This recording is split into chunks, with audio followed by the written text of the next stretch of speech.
Assalamualaikum warahmatullahi wabarakatuh.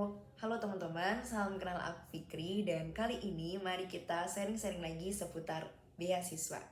Oke teman-teman, langsung aja. Jadi di sini nanti aku akan sharing tips dan juga trik seputar beasiswa yang udah pernah aku jalani. Dan jadi ini sesuai dengan cerita pengalaman aku gitu ya.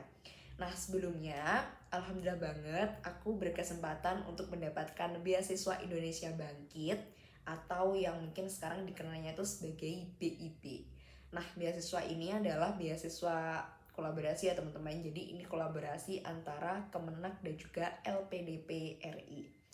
Untuk beasiswa ini sendiri, untuk bukanya kapan itu aku juga belum tahu secara pastinya di tahun 2024 ini, tapi insya Allah juga secepatnya.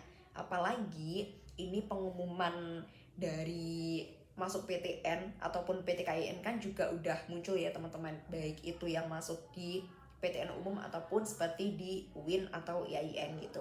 Nah makanya ini cocok banget waktu dimana kita ngebahas terkait beasiswa, biar teman-teman nanti saat udah masuk di PTN ataupun PTKIN yang udah teman-teman tuju, teman-teman bisa segera apply beasiswanya. Dan teman-teman, untuk tips yang pertama adalah teman-teman jangan males untuk mencari informasi terkait beasiswa. Seperti yang udah kita ketahui sekarang, informasi terkait beasiswa itu udah banyak banget teman-teman ya, di-share di berbagai sosial media, baik itu di TikTok, Instagram, dan sebagainya. Bahkan orang-orang sharing terkait beasiswa itu kan udah banyak banget gitu. Jadi teman-teman jangan males gitu ya untuk mencari informasi, mengulik-ngulik terkait beasiswa ini. Ataupun teman-teman juga bisa loh nyari informasi terkait beasiswa apa aja itu yang tersedia di kampusnya teman-teman.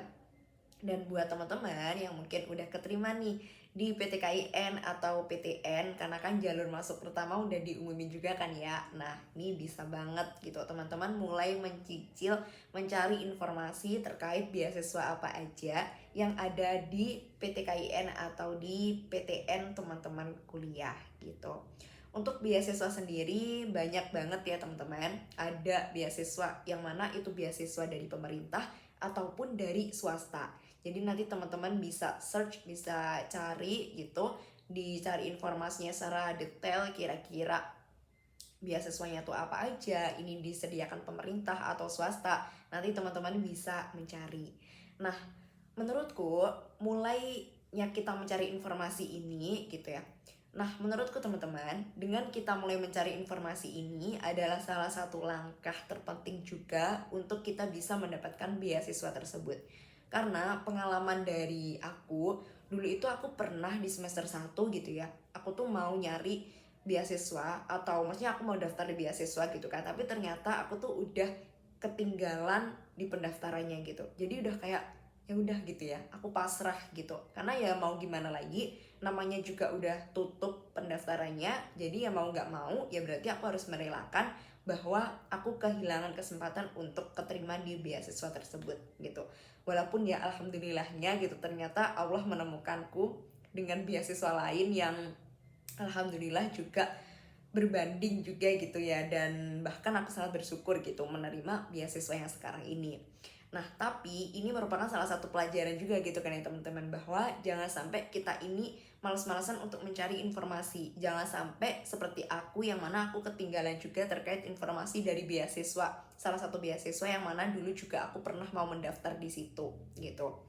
Nah tadi udah ya terkait mencari informasi beasiswa, yang mana ini juga salah satu hal yang paling penting biar teman-teman itu bisa persiapan gitu terkait beasiswa apa aja yang mungkin teman-teman nanti akan apply pada saat teman-teman udah masuk kuliah. Selanjutnya adalah jangan lupa teman-teman untuk mulai mempersiapkan berkas apa aja atau hal-hal apa aja yang perlu diperlukan untuk nanti saat apply beasiswanya. Jadi pada saat apply beasiswa itu pastinya kita akan melalui banyak tahapan ya teman-teman. Baik itu tahap administrasi, terus juga tes skolastik, wawancara, dan sebagainya. Kita akan melalui semuanya itu. Nah untuk tips yang kedua ini adalah di tahap yang pertama, yaitu terkait pemberkasan atau administrasi.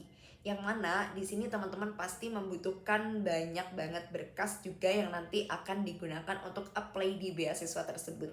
Baik itu ijazah waktu SMA-nya teman-teman, terus juga kayak LOA, surat keterangan masuk di kampus atau keterimanya kita di kampus tersebut, terus juga kayak sertifikat bahasa, dan juga essay juga terkait pembuatan kayak motivation letter, terus juga personal statement kita dan sebagainya, itu udah harus disiapkan dari jauh-jauh hari gitu ya teman-teman, karena memang ini sangat penting banget.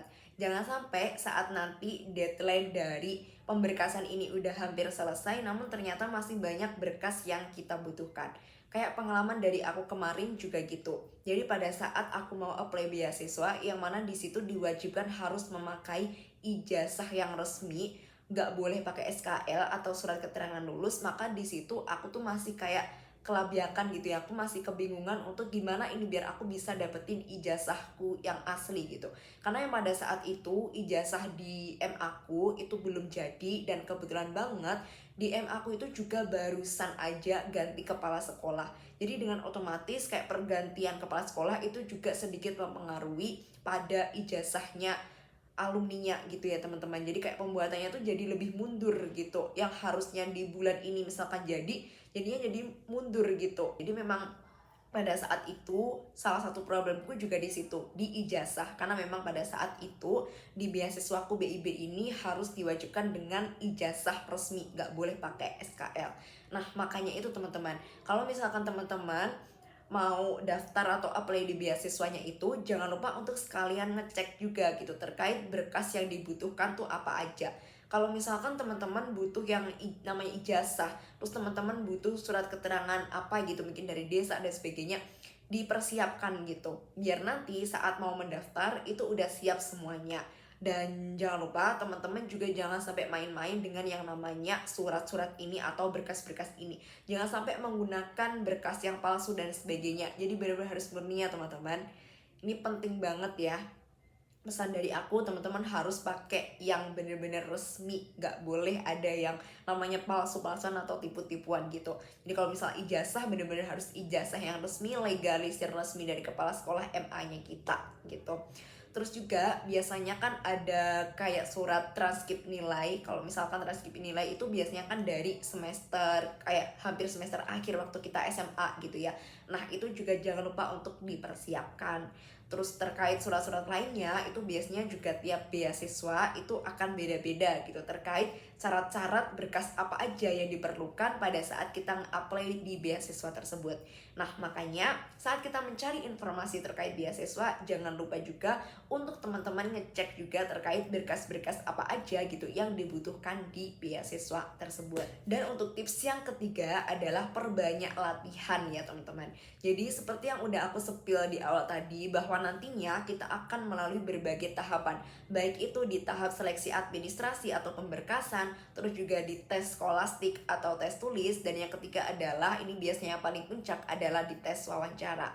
Nah kalau misalkan di pemberkasan, biasanya itu nanti juga akan sekalian dalam penilaian esainya kita. Jadi di situ teman-teman, kita udah harus dari sekarang aja gitu, kita mulai untuk mempersiapkan gimana sih cara bikin essay yang baik, gimana sih cara bikin essay yang benar, yang mana essay tersebut akan digunakan untuk apply beasiswa gitu. Bagaimana cara membuatnya, terus bagaimana susunannya, apa aja yang perlu kita cantumkan di situ, atau apa aja yang nggak perlu kita cantumkan. Jangan lupa untuk dari sekarang itu dipersiapkan. Nah terus terkait tes skolastik atau tes tulis, itu biasanya di situ juga akan banyak sekali tes-tes yang akan kita hadapi. Jadi teman-teman persiapkan aja gitu terkait dari tes skolastik ini. Sekarang kita udah bisa belajar dari banyak tempat ya teman-teman, baik itu di sosial media, terus juga di YouTube juga banyak banget kan kayak tips and juga and trick ngerjain tes skolastik, terus juga tes wawancara, itu udah banyak banget. Kuncinya adalah teman-teman jangan males-malesan untuk nyari informasi sebanyak-banyaknya terkait beasiswa itu. Nah terus terkait tes wawancara, teman-teman juga harus banyak latihan. Nah kalau saran aku terkait tes wawancara ini, teman-teman bisa juga latihan dengan salah satu awardee atau penerima beasiswa yang dulunya gitu, yang dulu udah pernah mendapatkan beasiswa tersebut. Mungkin teman-teman bisa nanya tips dan juga triknya. Terus teman-teman juga bisa nanya terkait apa aja sih yang biasanya ditanyakan oleh pewawancara pada saat tes wawancara beasiswa itu. Jadi mungkin nanti teman-teman udah ada banyak persiapan terkait apa aja yang kemungkinan akan muncul atau teman-teman akan terima di saat tes wawancara nanti. Jadi teman-teman udah bisa mempersiapkan jawaban gitu ya dari wawancara atau pertanyaan-pertanyaan yang akan kita dapatkan gitu. Jadi memang perbanyak latihan ini benar-benar penting banget. Dulu itu ya teman-teman, pengalaman dari aku dulu saat membuat esai itu benar-benar otodidak teman-teman. Namun juga alhamdulillah karena aku juga memanfaatkan apa yang bisa aku cari-cari di sosial media, kayak bagaimana sih tips dan juga trik buat esai, terus bagaimana bikin esai yang baik dan juga benar, dan aku mempraktekkannya, dan alhamdulillah ini bisa menjadi salah satu penunjang juga sehingga aku bisa lolos ke tahap selanjutnya dan bisa menjadi awardee di BIB ini. Nah terus kalau tes bakat skolastik ini dulu aku juga belajarnya juga otodidak banget. Aku juga belajar tuh bener-bener belajar sendiri, gak ada mentor sama sekali. Nah dan sekarang ini teman-teman harus bersyukur banget, yang mana di tahun-tahun ini itu sekarang ini udah banyak banget mentor-mentor yang mau mentoring teman-teman pada saat teman-teman mau apply beasiswa gitu. Tinggal teman-teman usaha aja, tinggal teman-teman berjuang aja, semangat aja, dan jangan malas-malesan untuk belajar ya. Terkait skolastik, teman-teman juga bisa lihat di YouTube, tutornya banyak banget, di sosial media lain juga banyak. Terus juga terkait wawancara, itu juga udah banyak banget tersedia tips dan juga triknya di wawancara gitu. Jadi teman-teman benar-benar harus bisa memanfaatkan semaksimal mungkin waktu yang sekarang ini masih tersisa pada saat teman-teman sebelum teman-teman ini mau apply beasiswanya. Jangan lupa untuk mencari informasi, persiapan juga berkas-berkasnya, dan jangan lupa untuk perbanyak latihan. Oke teman-teman, untuk video kali ini cukup di sini dulu. Semoga bermanfaat dan sampai jumpa di video selanjutnya. Jangan lupa like dan juga share. Dan buat teman-teman yang mungkin mau tanya-tanya seputar beasiswa, bisa juga DM aku di Instagram ya. Assalamualaikum warahmatullahi wabarakatuh.